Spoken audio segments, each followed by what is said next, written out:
이 시간 우리 모두 함께 하나님께서 허락하신 말씀을 보시도록 하겠습니다. 신약 고린도전서 10장이 되겠습니다. 고린도전서 10장 1절부터 5절까지 공독을 하겠습니다.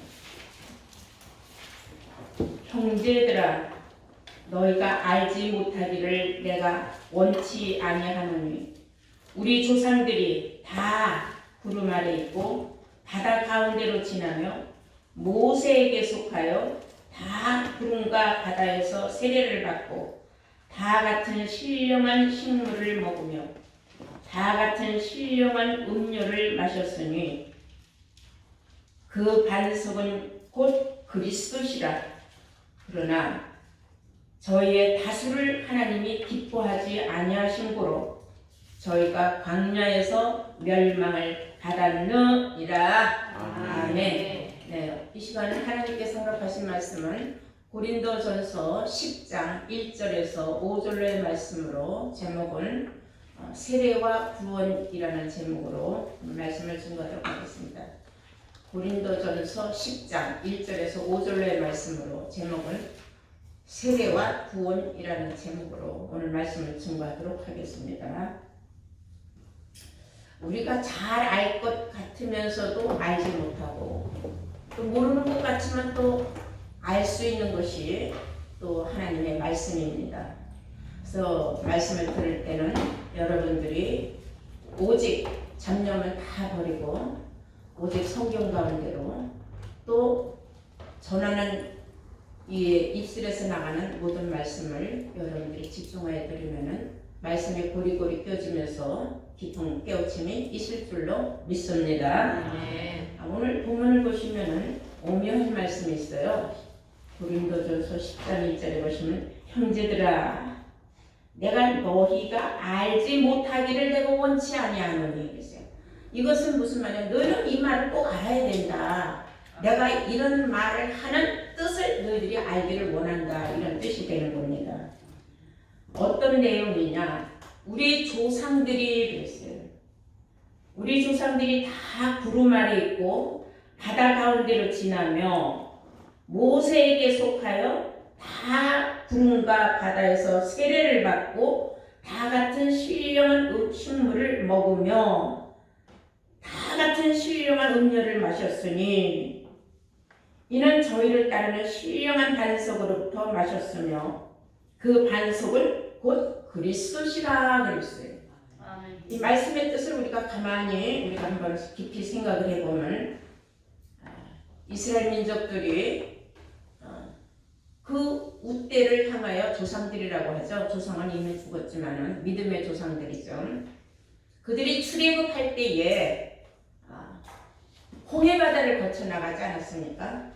그들이 홍해바다를 건널 때에 그 있었던 사건을 뭐라고 하느냐 하면은 성경은 이스라엘 민족들이 다 세례를 받은 것이다. 그렇게 말하고 있어요.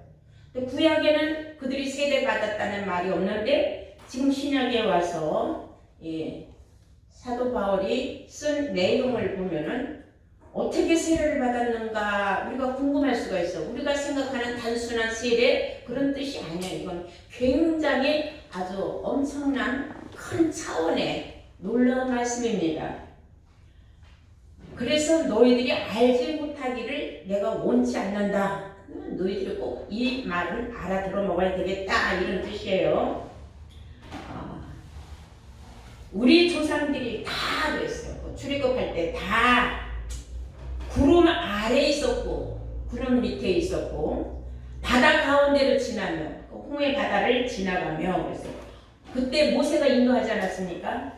모세에게 속하여 그 말이에요. 모세에게 속하여 다 구름과 바다에서 세례를 받았다 그랬어요.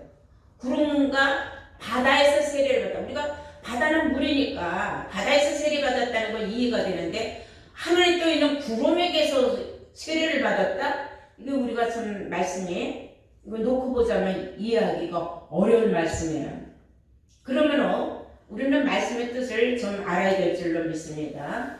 특별히 이들이 홍해 바다를 건너서 아라비아 사막을 지날 때 광야에서 낮에는 40~50도의 뜨거운 태양빛이에요. 그들이 그 태양빛을 어떻게 할 길이 없어요. 그러나 계속 전진해서 가야 되는데 하나님이 처음부터 모세를 통하여 너는 이 백성을 이끌고 나가라 했으므로 나갈 수밖에 없는 거죠. 또 모세를 따라 나왔습니다. 애굽에서 종살이에서 해방기에 자고 그들은 적과 꿀이오는 가나안 땅을 하여 가는 도중에 그렇게 역경이 많았어요. 힘들고 어려운 일이. 근데 그 사막에 그렇게 뜨거운 사막을 지나가야 되는데 그냥 지나가다가 다 사람들이 지쳐서 다 죽을 것 같아요. 그러니까 하나님께서 낮에는 구름 기둥으로 세워주시고 인도하여 주시고 밤에는 또 사막이 밤에는 너무 추우니까 불기둥으로 하나님이 이스라엘 민족들을 지켜주셨다. 성경은 말하고 있어요. 출애굽기 13장 21절을 보시면은 다 함께 한번 찾아보실까요? 출애굽기 13장 21절 보시겠어요?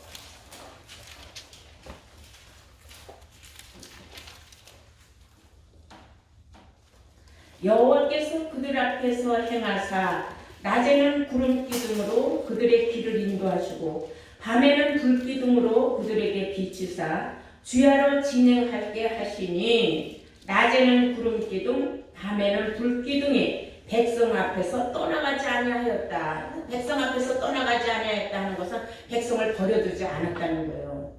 그러니까 하나님의 사랑과 은혜가 이미 이때부터 우리가 기록된 말씀을 볼 때는 정말 말할 수 없이 깊고 크고 한량없는 하나님의 은혜와 사랑이 있었다.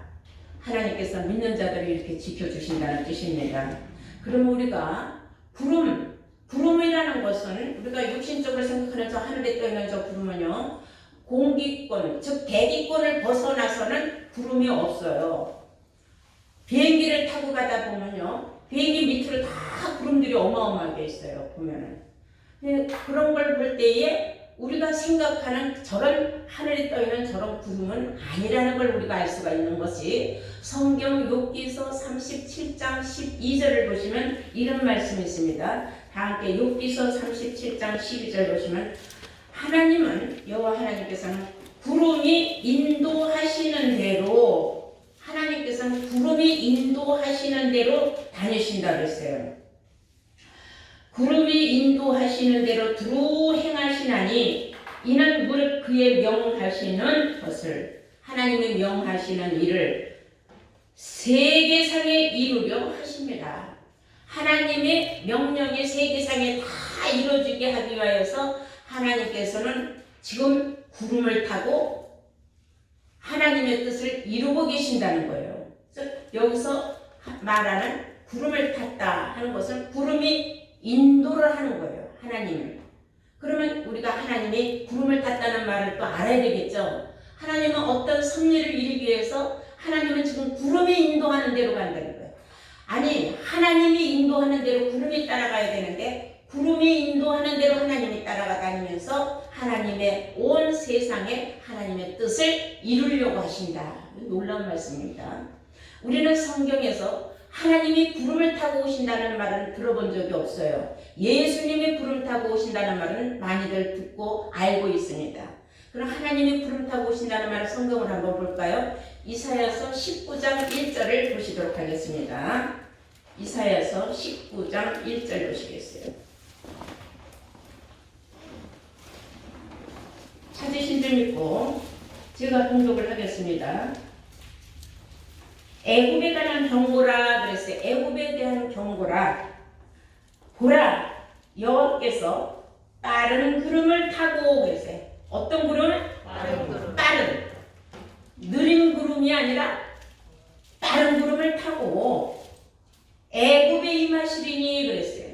성경이 말하는 애굽은 국가적인 저런 에집트를 말하는 게 아닙니다. 성경이 말하는 애굽은 세상 사람을 말하는 겁니다. 자, 이 애굽에 하나님이 빠른 구름을 타고 오시면은 애굽의 우상들은 그 앞에서 떨겠고 애굽인의 마음은 그 속에서 녹아버린다. 세상에 하나님이 오셨으니 구원받을 기회가 있느냐 없느냐 생각해 볼 때에 애굽인들은 아주 태평하게 편안하다 안전하다 신앙생활을 했기 때문에 전혀 하나님을 맞이할 준비가 안 됐다는 거죠. 자, 또 하나 우리가 볼까요? 예수님도 구름을 타고 오신다 그랬어요. 근데 예수님은 빠른 구름 타고 오신다 말을 안 했어요. 그러면 누가 먼저 오시느냐 우리가 생각을 해봐요. 빠른 구름과 그냥 구름. 빠른 구름이 먼저 오겠죠. 당연히 빠르니까. 이 속에 어떠한 말씀이 숨겨져 있는가를 우리는 좀 더 깊이 생각을 해봐야 될 줄로 믿습니다. 누가복음 21장 27절에서 28절을 보시면 인자가 구름을 타고 능력과 큰 영광으로 오신다 그랬어요. 다 함께 누가복음 21장을 찾으시기 바랍니다. 21장 27절 보시겠습니다. 그때에 사람들이 인자가 구름을 타고 능력과 큰 영광으로 오는 것을 보리라.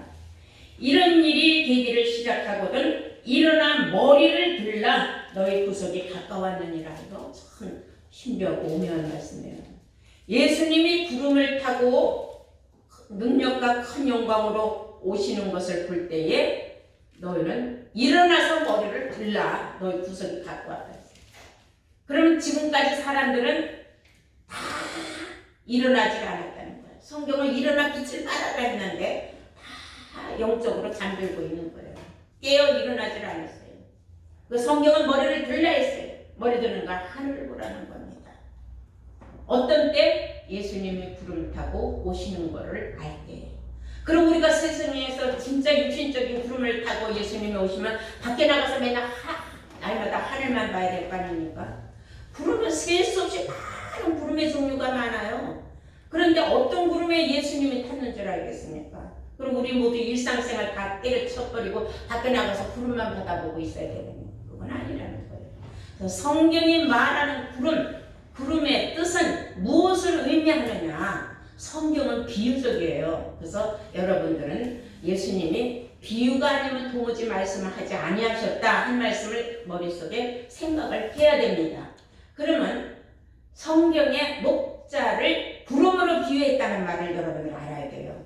유다서를 보시겠습니다. 유다서 1장 12절을 보시겠어요. 다 함께 이런 말씀을 여러분들이 찾아서 읽어보셔야 됩니다. 유다서 1장 12절입니다. 저희는 비탄 없이 너희와 함께 먹으니 너희 애찬의 안초요 자기 몸만 기르는 목자요 자기 몸만 기르는 목자요 바람에 불려가는 물 없는 구름이다 그랬어요. 자, 목자를 구름으로 비유했는데 자기 몸만 기르는 목자, 먹고 살기 위해서 목회하는 사람들, 하나님의 섭리나 뜻은 관계도 없어. 몰라도 돼. 그냥 세상의 것만 가지고 세상의 지식만 가지고 목회를 한다면은 물 없는 구름이다. 왜? 물은 말씀이기 때문인 줄로 믿습니다. 물은 말씀이에요. 그래서 성경을 보면 물 없는 구름이 있는가 하면 물 있는 구름도 있어요. 반대로. 그럼 물이 없다? 말씀이 없다. 물이 있다? 말씀이 있다. 그래서 여러분들의 신앙이 물 있는 목자와 물 없는 목자를 분별하는 지혜가 있어야 될 줄로 믿습니다. 말씀 없는 목자는 그냥 쫓아다녀도 구원이 정말로 여러분들하고 멀다는 걸 알아야 합니다. 이런 말씀을 볼 때에 오늘 우리가 본문에 모세에게 속하여서 이 세례를 받았다 하지 않았습니까? 그러면 모세에게 속하여서 다 구름과 바다에서 세례를 받았다 그랬어요. 이제 여러분들은 말씀을 하나하나 깨우쳐 나가야 됩니다. 세례라는 것은 여러분 모르는 사람 없어요. 죄를 씻는 의식을 세례라고 하는 겁니다. 그런데 구약시대에는 모세가 인도자가 되어서 출애굽할 때에 홍해바다 속을 지나가면서 이스라엘 민족들은 거기에서 세례를 다 받은 것이다. 성경은 이렇게 말하고 있어요. 그런데 우리가 신약에 와서는 예수님이 요단강에서 또 세례를 받은 걸 알 수가 있어요. 다 함께 마태복음 4장 16절을 보시겠어요? 마태복음 4장 16절입니다. 예수께서 세례를 받으시고 세례자 요한으로부터 세례를 받으시고 그 말이죠. 예수께서 세례를 받으시고 곧 물에서 올라오실 때, 어디서 올라올 때? 물에서 올라오실 때. 그러니까 예수님이 물에 잠겼다가 올라오실 때에 하늘이 열리고 하나님의 성령이 비둘기같이 내려 자기 위에 임하심을 보시더니 하늘에서 소리가 있어 말씀하시되 이는 내 사랑하는 아들이요 내 기뻐하는 자라 하시더라 그랬어요. 근데 오늘날 세례를 받았다고 하면서 완전히 죄를 씻지 못한 사람들도 많거니와 물속에서 아직도 허둥대고 있는 사람들도 많아요. 자, 물이라는 것은 무엇을 의미하는지 이제 여러분들이 이제 조금씩 영적으로 차원이 올라가면서 깨달음이 있어야 될 줄로 믿습니다.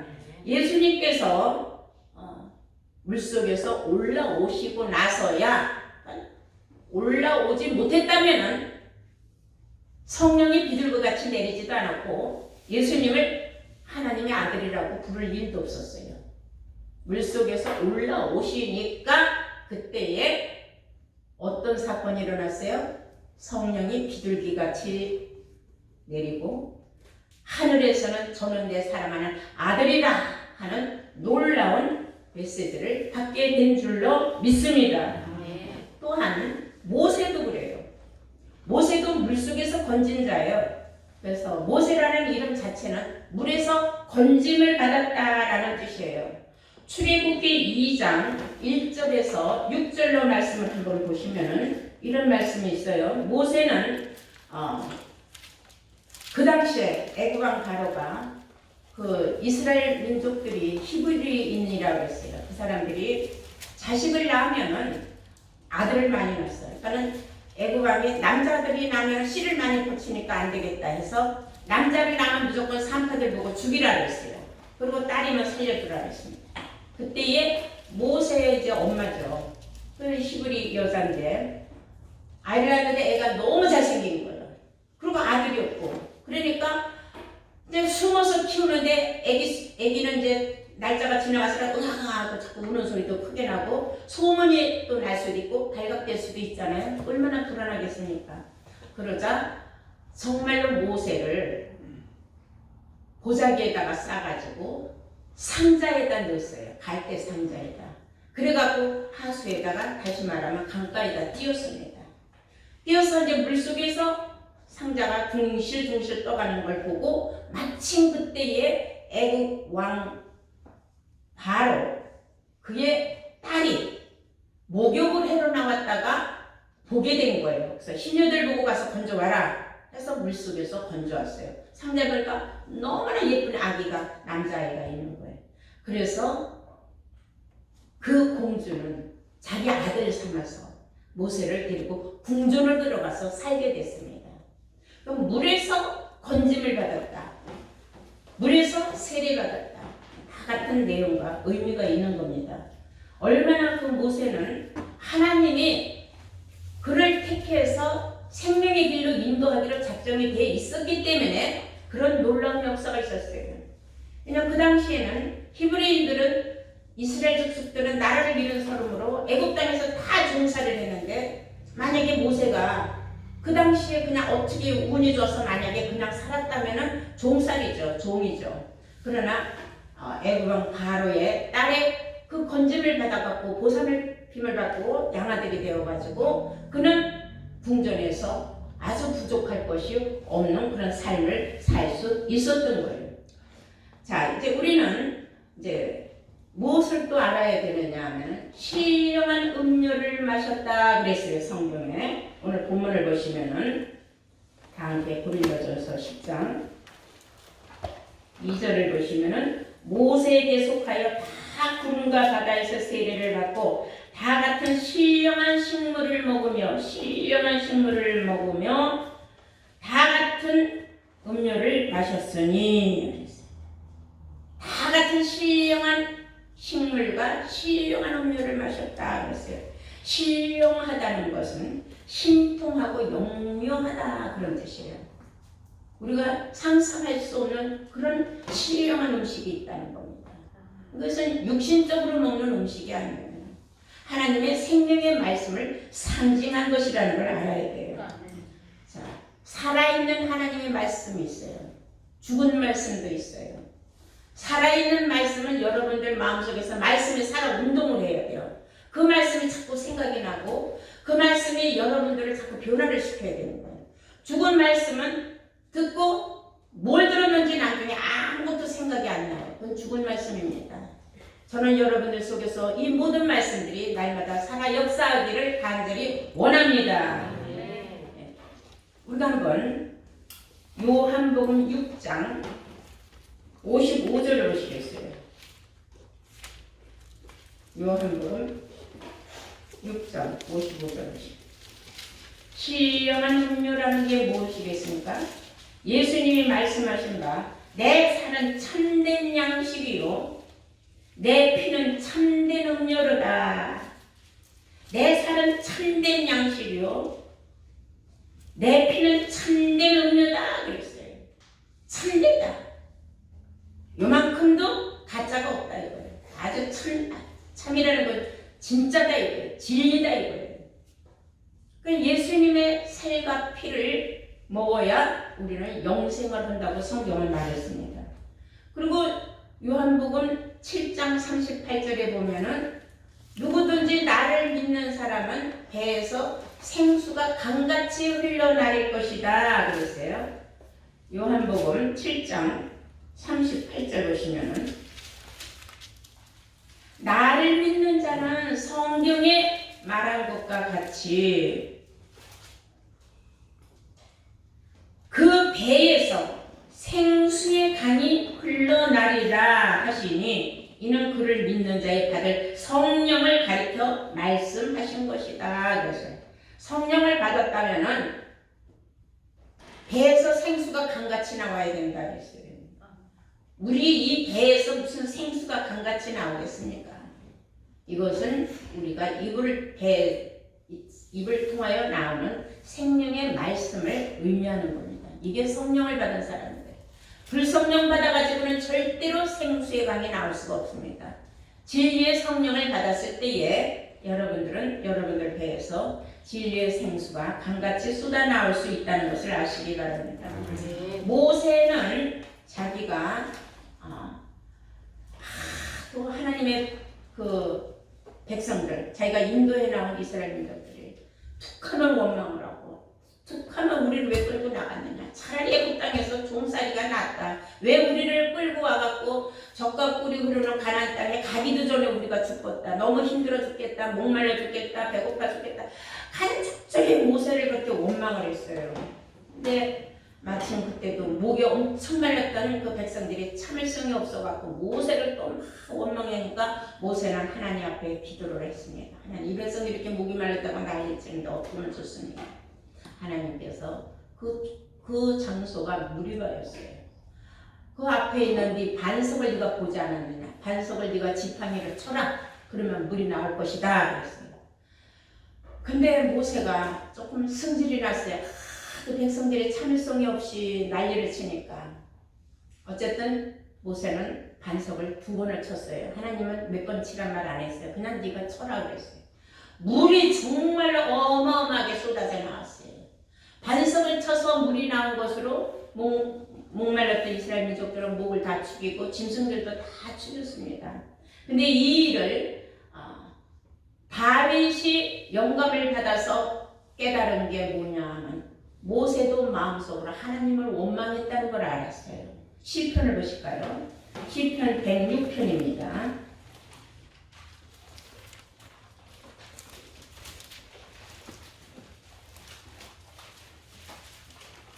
시편 106편 32절입니다. 다 찾으신 줄 믿고 제가 공독을 합니다. 저희가 또 무리바 물에서 여호와를 노하시게 하였으므로, 무리바 그 물, 그 반석이 나온 그 물 앞에서 여호와를 노하시게 하였으므로 저희를 인하여 얼이 모세에게 미쳤나니. 모세가 그 입술로 망령되이 말하였습니다. 백성들이 원망해서 승질나니까 모세도 입술로 범죄를 했다 했어요. 하나님은 원망했다.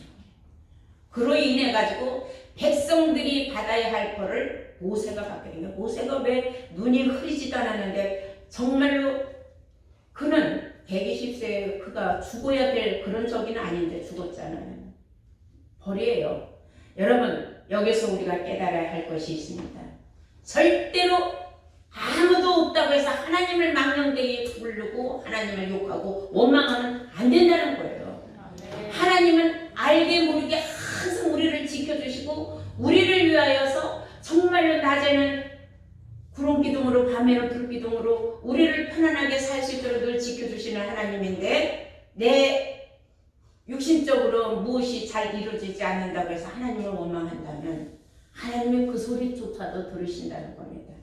여기서 어린 모세에게 미쳤다 하는 것은 남에게 당하는 해라는 뜻이에요. 남이 당해서 해를 받을 것을 모세가 받았다는 겁니다. 왜? 모세도 입을 열어서 원망을 했기 때문에. 이런 말씀을 출애굽기는 나오질 않는데 시편에 와서 다윗이 영감으로 하나님께서 알려주신 거죠. 우리는 이런 말씀을 통해서 깨달아야 될 게 있어요. 절대로 어떤 일이 있어도 하나님 앞에 함부로 원망해서도 안 되고 입을 눌러도 안 되고 욕을 해도 안 된다는 겁니다. 왜? 우리는 하나님 지배하에 하나님의 은혜로 살고 있기 때문인 줄로 믿습니다. 자, 요한복음 6장 49절 한번 보시면은 우리가 세상에서 먹는 떡들이 많지만은 우리가 먹는 떡은 살아있는 떡을 먹는 거예요. 죽은 떡이 아닙니다. 그래서 성경에 보면 죽은 떡도 있고 산 떡도 있어요. 요한복음 6장 49절 보시겠어요? 너희 조상들은 광야에서 만나를 먹었어도 죽었거니와. 그 만나를 먹은 그 이스라엘 민족들이 광야에서 한량없이 먹었지만은 결국 그들도 죽었다 이거예요. 그러나 50절 이는 하늘로서 내려온 떡이니 나는 하늘로서 내려온 떡이니 그만해 사람으로 하여금 먹고 죽지 아니하게 하는 이것이니라. 나는 하늘로서 내려온 산떡이니 사람이 이 떡을 먹으면 영생하리라. 아멘. 사람이 이 떡을 먹으면 영생을 한다 그랬어요. 나는 하늘에서 내려온 산떡이다. 살아있는 떡도 있고 죽은 떡도 있는 거예요. 죽은 떡을 아무리 먹어봐야 영생 효과가 없다는 겁니다. 떡은 뭘 말하는 거예요? 떡은 말씀을 말하는 거예요. 떡도. 여러분들 성경은 하나님의 말씀을 여러 종류로 비유로 말하고 있다는 것을 알아야 됩니다. 또 예수님은 이런 말씀하신 적도 있죠. 내가 받아야 할 세례가 아니 요단강에서 세례자 요한에게 세례를 받고 비둘기 같은 성령도 받고 하늘로부터 너는 내 사랑하는 아들이라는 음성도 받았던 그 예수님께서 왜 나는 받아야 할 세례가 있는데 내가 이 답답함을 너희들에게 어떻게 내가 알려줘야 되겠느냐 간직하는 말이 왜 있을까요? 누가복음 12장 49절 말씀을 보시겠어요? 누가복음 12장 49절 내가 불을 땅에 던지러 왔노니 이 불이 붙었으면 이미 붙었으면 내가 무엇을 원하리요? 나는 받을 세례가 있으니 여기서 예수님이 나는 받을 세례가 있으니 그 이루기까지 나의 답답함이 어떻게 하겠느냐 하세요. 예수님이 말씀하신 그 다시 받아야 할 그 세례 그 세례가 무엇이냐 이거죠. 이런 걸 누군가 생각을 좀 해봤느냐 이거예요. 자, 우리는 여호수아 때 사건을 보면은 이스라엘 민족들이 얼마나 많은 과정을 거쳐서 요단강까지 이르게 됐어요. 홍해바다를 건넜죠. 사막을 건넜죠. 광야를 건넜죠. 그 다음에 이제 적과 꿀이 흐르는 가나안 땅이 바로 코앞에 다가오는데 요단강을 건너야 돼요. 근데 그 요단강을 건너는데 강이 어떻게 건널 줄을 모르는 거예요. 그 당시에 무슨 배를 지었겠어요, 뭐였겠어요. 그러니까 다 그 앞에서 뻗치고 서 있는 거예요. 이걸 어떻게 걷는 거야? 하나님이 여호수아에게 말씀을 하십니다. 너는 언약궤를 맨 제사장들로 하여금 저 요단강을 건너게 하라. 백성들은 그 뒤를 따르게 하라 그랬어요. 놀라운 사건입니다. 여호수아는 각 지파의 12명의 제사장들을 다 세웠습니다. 그리고 언약궤를 메게 했어요. 언약궤를 메고 언약궤를 맨 제사장이 앞에 가면은 다 따라가라 그랬어요. 그래서 사람들은 그 앞에가 강인데 어떻게 가겠습니까? 다 쭈빗쭈빗하겠죠. 근데 언약궤를 맨 제사장이 요단강에 발을 들여놓는 순간 기적이 일어난 거예요. 요단물이 쫙 섞어린 거예요. 양쪽으로 갈라서 홍해바다 갈라지듯이. 그래서 그들은 요단강을 건널 수 있었던 겁니다. 놀라운 기적 아닙니까? 무엇을 의미하느냐? 마지막 때는 언약궤를 맨 제사장을 쫓아가서 요단강을 건너야 우리가 영생 구원을 얻을 수 있다는 것을 성경은 그림자로 우리에게 보여줬다는 겁니다. 이 놀라운 사실을 세상들은 알지 못해요. 알 수가 없어요. 홍해바다도 건넜습니다. 예수님이 요단강에서 세례도 받았습니다. 그런데도 불구하고 예수님 내가 받은 세례가 있다고 얼마나 깝깝해 하셨습니까? 그 세례가 무슨 세례겠습니까? 마지막 때 젖과 꿀이 흐르는 가나안 땅이 젖과 꿀이 어떻게 땅에 흐르겠습니까? 그 땅은 바로 우리가 가고자 하는 천국인 줄로 믿습니다. 그 천국을 가려면 언약궤를 맨 제사장을 쫓아서 요단강을 거쳐서 그 세례가 완전한 세례인 것입니다. 이해가 되시면 아멘 하시기 바랍니다. 네, 자 이제 오늘 말씀을 정리해 보면은 그러면 본문에 하나님께서는 다수를 기뻐하지 않는다. 이건 도대체 무슨 말씀입니까? 5절에 보십니까? 고린도전서 10장 5절에 그러나 저희의 다수를 하나님이 기뻐하지 아니하심으로 저희가 광야에서 멸망을 받았느니라 그랬어요. 다수라는 것은 수많은 숫자예요. 하나님은 수많은 숫자가 다 구원받는 걸 원치 않는다는 겁니다. 이건 놀라운 말씀 아닙니까? 세상에서는 지금 뭐라 그래요? 믿으면 다 구원이라고 합니다. 그런데 성경은 하나님은 다수의 구원을 기뻐하지 않는다. 이런 말씀을 단서를 딱 붙이고 그 앞서에 이렇게 장황하게 구약시대에서부터 있었던 세례와 신령한 음료를 말한 것은 무엇을 말하는 거냐? 너무나 많은 뜻이 함축되어 있다는 것을 오늘 여러분들은 지혜롭게 깨달을 수 있는 줄로 믿습니다. 그래서 예수님은 이렇게 말씀하셨어요. 적은 무리여 무서워 말라. 너희들에게만이 하나님의 나라가 임하느니라. 이걸 하나님이 기뻐하신다 그랬어요. 누가복음을 보시겠어요? 12장 32절 보시겠어요? 누가복음 12장 32절. 적은 무리여 그래서 적은 무리라는 건 숫자가 적다는 겁니다. 무서워 말라.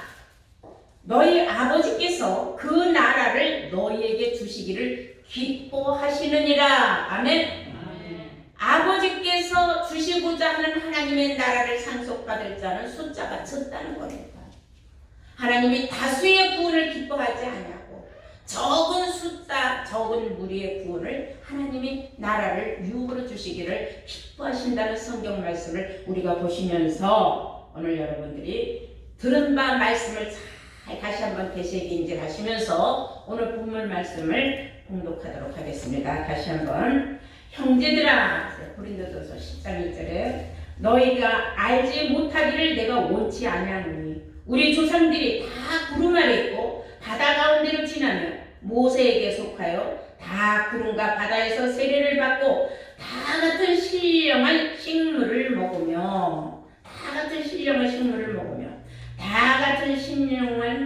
음료를 마셨으니 이는 저희를 따르는 신령한 반석으로부터 마셨으며 그 반석은 그리스도라.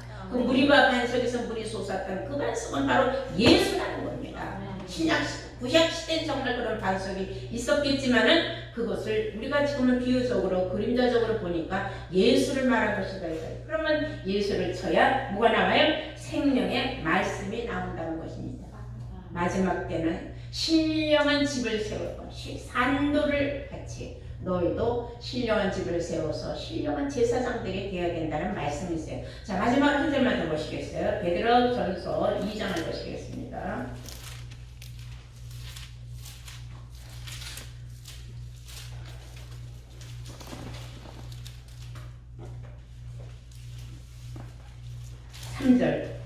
너희가 주의 인자하심을 맛보았으면 그리하라. 사람에게는 버림바가 되었으나 하나님께는 택하심을 입은 보배로운 산돌이신 예수께 나와. 산돌, 산떡 다 똑같은 말이에요.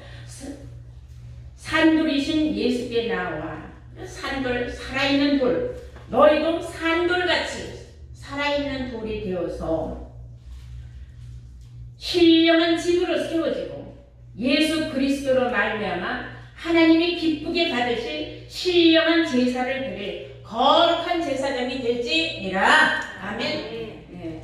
하나님의 나라는 왕같은 제사장들이 되는 그러한 길을 가는 길입니다. 우리가 가는 길이. 그래서 그 뒤에 물론 백성들이 따라오겠죠. 여러분들은 언약궤를 맨 제사장과 같이 정말로 언약궤를 메고 요단강을 건너는 그런 세례를 받는 것, 예수님이 원하는 그 답답함을 풀어드리는 세례를 받는 자들이 되어야 하고, 그리고 신령한 집을 세워서 예수님이 살아있는 돌이 아니면 우리도 살아있는 돌이기 때문에 치니까 물이 나갔죠. 죽은 돌에서 무슨 물이 나오겠느냐. 여러분, 신령한 집을 세운다. 여러분들 어디다 집을 지으라는 게 아니에요. 여러분 마음속에 하나님의 성전을 신령한 집으로 세우라는 겁니다. 그리고 여러분들은 모두가 다 거룩한 제사장이 될 준비를 하라는 뜻인 줄로 믿습니다. 오늘 말씀을 통하여 여러분들이 깊은 울림과 깨달음이 다시 한번 새롭게 나타난 것을 믿고 감사하면서 오늘 말씀을 마치도록 하겠습니다. 네,